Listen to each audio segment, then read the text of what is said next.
Hi friends, ఈరోజు మనం చూడబోయే రెసిపీ మునక్కాయ మామిడికాయ తీగూర. దానికి కావాల్సిన పదార్థాలు ఏమిటో చూద్దాం. తాజాగా ఉన్నటువంటి అంటి మామిడికాయ, మునక్కాయలు, టమాటో, ఎర్రగడ్డలు,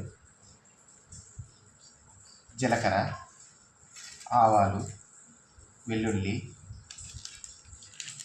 పసుపు, కరివేపాకు, కొత్తిమీర, సాల్ట్,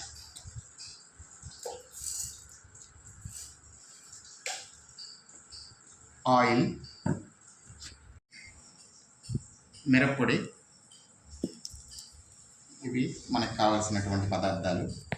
మిరప్పొడి మేము ఆర్చి కొలంబుతూలు వాడుతున్నామండి. మీరు మిరపకాయలు దంపించి మీరు చేసుకునే పనైతే అది ఒక రకమైన టేస్ట్ వస్తుంది. మేము డైరెక్ట్గా మార్కెట్లో ఆర్చి కొలంబుతూలు అని అమ్ముతారు, అవి వాడుతున్నాము. వీటిలో కూడా బాగా టేస్ట్ బాగుంటుంది, చాలా రుచిగా ఉంటుంది, ఎక్కువ కారం ఉండదు. అన్ని రకాల పప్పులు వేసి ఉంటారండి దీనిలో కూడా. ఆర్చి కొలంబుతూలు అంటారు. ఓకే ఫ్రెండ్స్, పైన తోలుని ఇలా తీసుకున్న తర్వాత వీటిని ఈ తెల్లగా ఉండేటటువంటి వాటిని ఇలా కట్ చేసుకోవాలండి. ఈ కార్నర్లో కూడా ఇలా కట్ చేసి పారేసేయాలి. ఇలా తీసుకొని వాటర్లో వేయడం వలన మనకి కంట్లో నుంచి నీళ్ళు కూడా కారడం తగ్గుతుంది.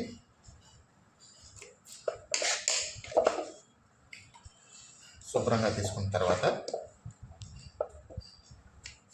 ఆనియన్స్ని పొట్టిగా కట్ చేసుకోవాలి.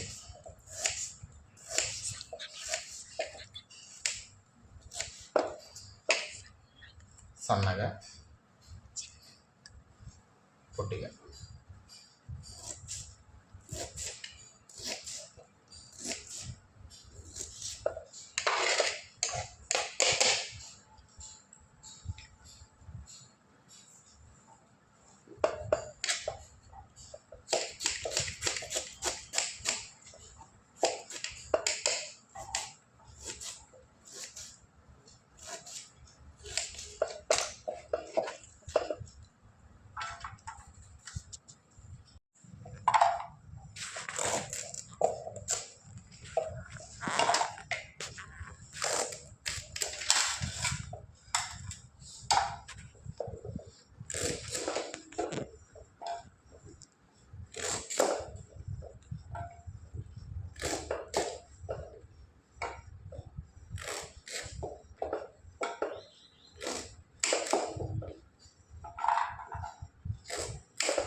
అంటి మామిడికాయ ఈ కార్నర్ని కట్ చేసేయండి.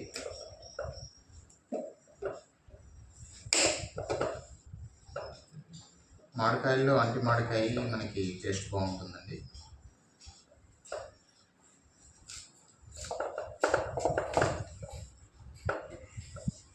లోపల ఈ పప్పును కూడా మనం తీసేయాలి.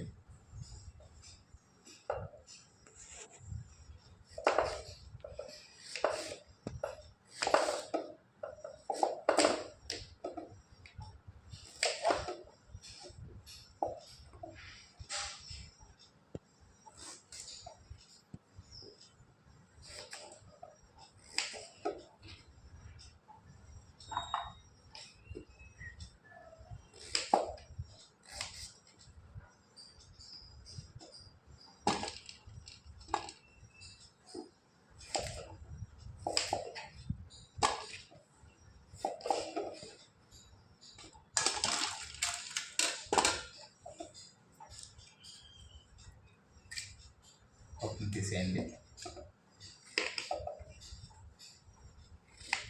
వీటన్నిటిని మళ్ళీ మనం శుభ్రంగా కడుక్కోవాలి. మొదటగా కడుక్కుంటాము, కానీ మళ్ళీ కూడా ఇంకోసారి కడుక్కోవడం మంచిది.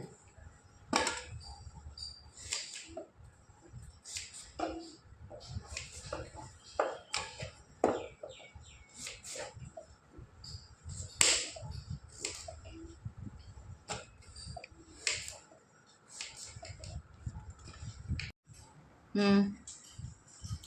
టమాటాలని నీళ్ళు ఎక్కువగా తీసుకొని అలా శుభ్రంగా కడిగి పక్కన పెట్టుకోండి.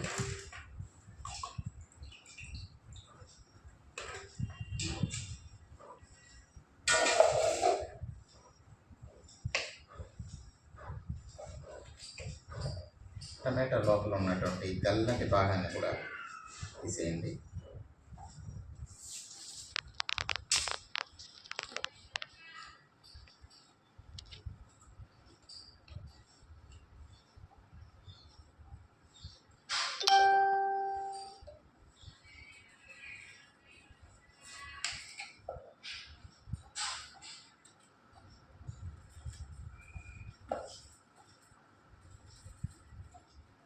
ఈ తెల్లటి భాగం ఎక్కువగా కిడ్నీలో స్టోన్ ఏర్పడుతుందని చెప్తుంటారు.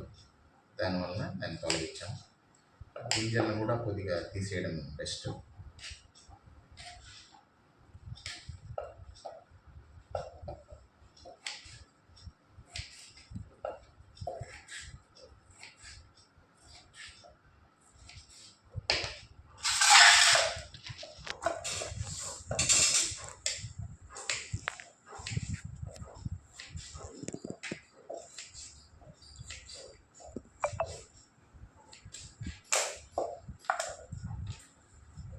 పిల్లలు చాలా ఇష్టంగా తింటారండి.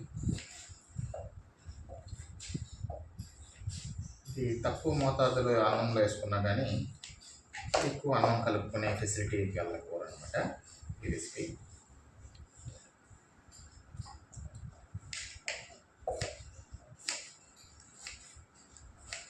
కొంతమందికి నోరు సరిలేదు అంటుంటారు కదా, వాళ్ళు కూడా ఈ కూరని పుల్లగా బాగుంటుంది మామిడికాయ వేయడం వల్ల.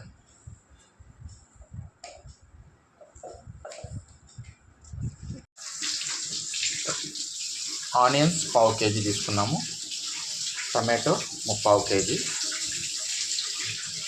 మనం ఎంతమందికి వంట చేస్తామో దాన్ని తగిన క్వాంటిటీ మనం తీసుకోవాలి. ఎక్కువ మందికి వంట చేసే పనైతే మోతాదు పెంచుకుంటూ వెళ్ళాలి. తెల్లగడ్డని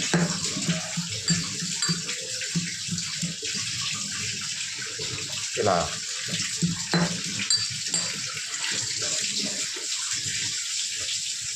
ఒకటి సగంగా దంచుకోవాలి.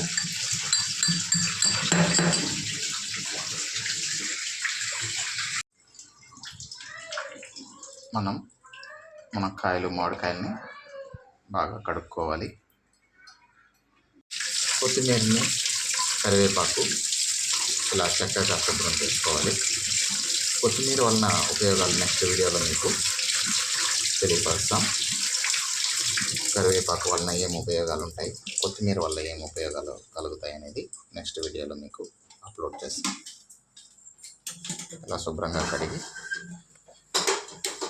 తర్వాత స్టవ్ ఆన్ చేసుకోవాలి. బాండ్లలో హీట్ ఎక్కిన తర్వాత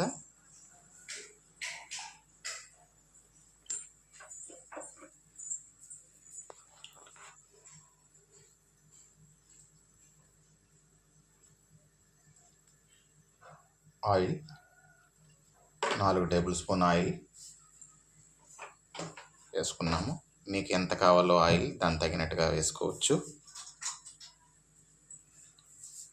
ఆయిల్ హీట్ ఎక్కిన తర్వాత 1 టేబుల్ స్పూన్ ఆవాలు వేసుకోండి. ఆవాలు చిటపటలాడే వరకు ఉంచండి. జీలకర్ర కొద్దిగా 1/2 టేబుల్ స్పూన్ వేసుకోవాలి.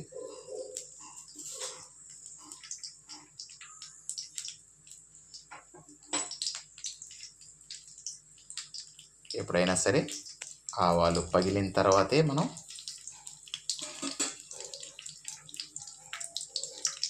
వేరే ఒక ఐటమ్స్ వేసుకోవాలి.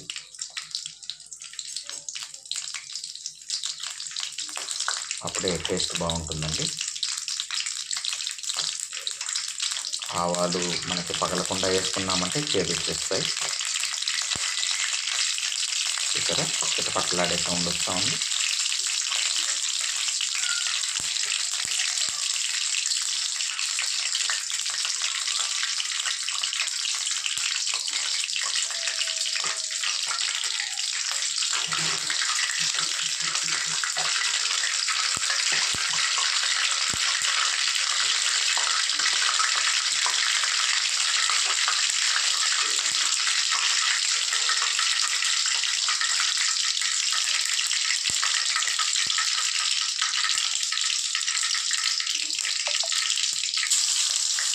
తర్వాత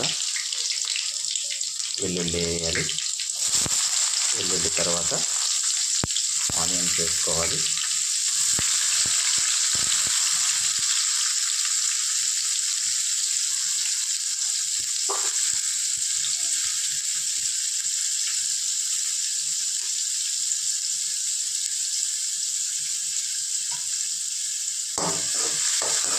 ఇప్పుడు మనకి లైట్ గోల్డెన్ బ్రౌన్ కలర్ వచ్చే వరకు మనం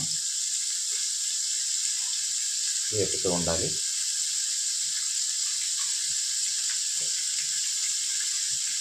హాఫ్ టేబుల్ స్పూన్ పసుపు పొడి వేసుకోవాలి. 1/4 టేబుల్ స్పూన్ సాల్ట్ వేసుకుంటున్నాం, ఎందుకంటే త్వరగా మనకి గోల్డెన్ బ్రౌన్ కలర్ వచ్చేస్తుందండి.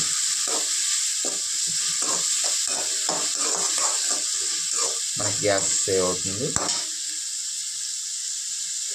మరియు టేస్ట్ బాగుంటుందండి. అడుగు అంటకుండా కలయి పెడుతూ ఉండాలి.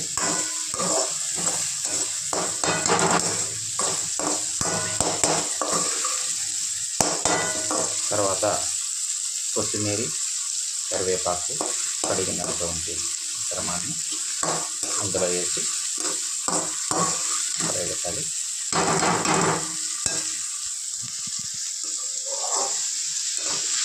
ముఖ్యంగా అడుగు అంటకుండా చూసుకోవాలండి.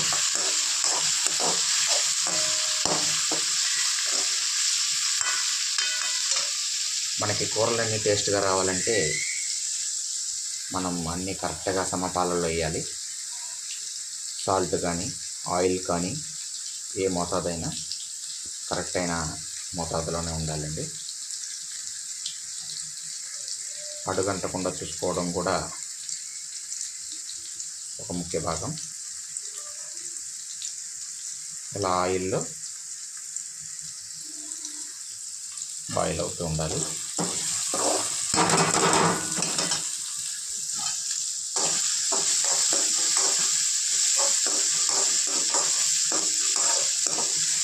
లైట్ బ్రౌన్ కలర్ వస్తూ ఉంది.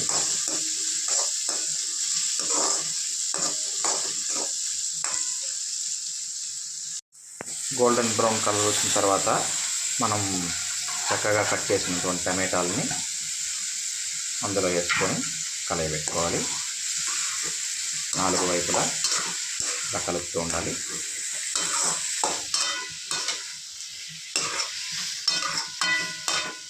మంట హై ఫ్లేమ్లోనే ఉండాలండి.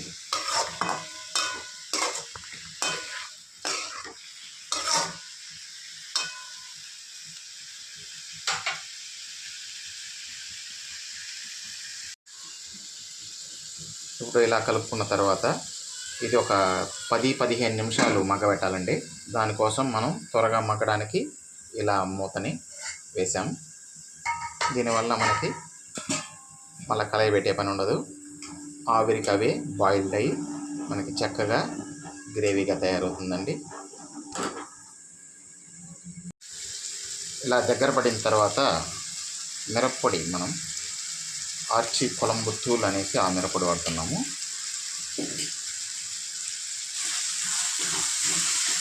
మిరప్పొడి వేసి 4 పక్కల ఇలా కలుపుకోవాలి.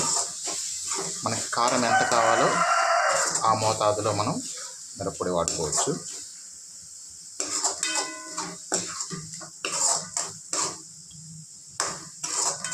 2 టేబుల్ స్పూన్ మిరప్పొడి వేసాము.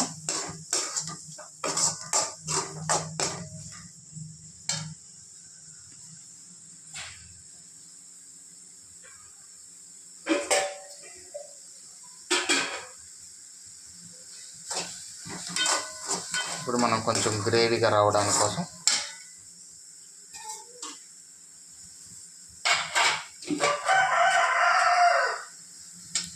మునక్కాయలు, మనం తరిగినటువంటి మునక్కాయలని అందులో వేసుకుంటాం.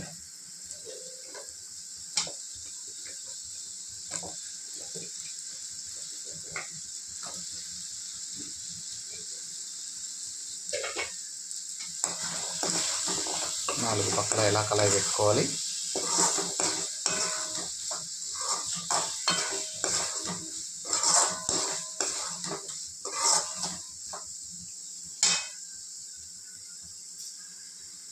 కొంచెం వాటర్ వేసుకుంటున్నాం.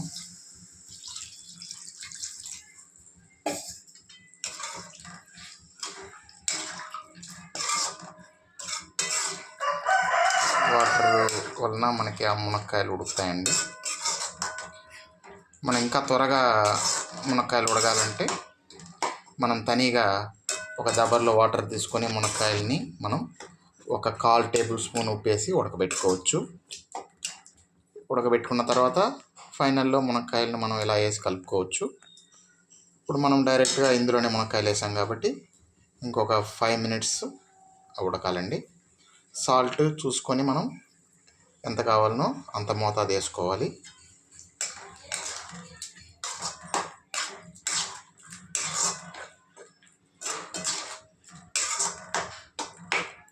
ఇవి ఎండాకాలానికి కూడా చాలా బాగుంటుందండి.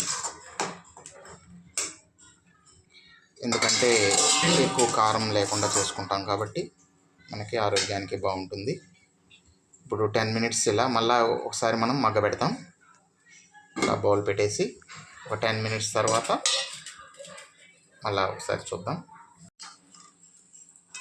మనం 4 పక్కల ఇలా కలయి పెడుతుండాలి అప్పుడప్పుడు మగ్గబెట్టిన తర్వాత. ఇప్పుడు మనం మునక్కాయ ఉడికిందా లేదా కూడా ఒకసారి దాన్ని ఇలా ప్రెస్ చేసి చూడాలి.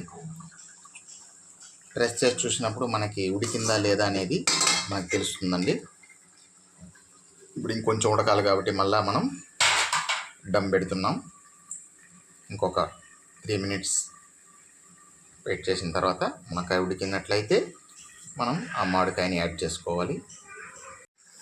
ఇప్పుడు మామిడి ఉడికిని చూసుకున్న తర్వాత మామిడి ముక్కలు ఒకసారి అలా పట్టి చూడాలండి. మెత్తగా ప్రెస్ అయిందంటే ఉడికిపోయినట్టు. ఇప్పుడు మనం పైన కొత్తిమీర చల్లుకొని స్టవ్ని ఆఫ్ చేసుకునేయాలి.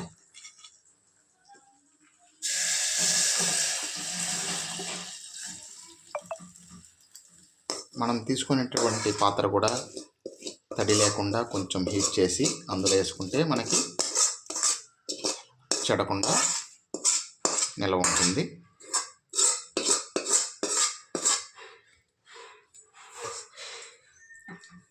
ఈ రెసిపీ మనకి అన్నంలో చాలా బాగుంటుందండి. మామూలుగా వేసవి కాలంలో కొంతమందికి అన్నం తినాలంటే సగిచ్చదు అంటుంటారు కదా, వాళ్ళు కూడా ఈ కర్రీ వేసుకుంటే చాలా ఇష్టంగా తింటారు. నోటికి చాలా రుచిగా ఉంటుంది. ఆ పుల్ల పుల్లగా అవి కూడా చాలా టేస్టీగా ఉంటుంది. మునక్కాళ్ళు కూడా ఆ మామిడికాయ రెసిపీ అనేది దాంట్లోకి చేరి చాలా రుచిగా ఉంటుందండి. ఆ మునక్కాడ స్మెల్ కూడా చాలా బాగుంటుంది. ఒకసారి మీరు కూడా ట్రై చేసి చూడండి. పిల్లలు చాలా ఇష్టంగా తింటారు. ఓకే ఫ్రెండ్స్, మా వీడియో నచ్చినట్లయితే మీరు షేర్ చేయండి, సబ్స్క్రైబ్ చేయండి, లైక్ చేయండి, కామెంట్ చేయండి. Okay friends, bye friends.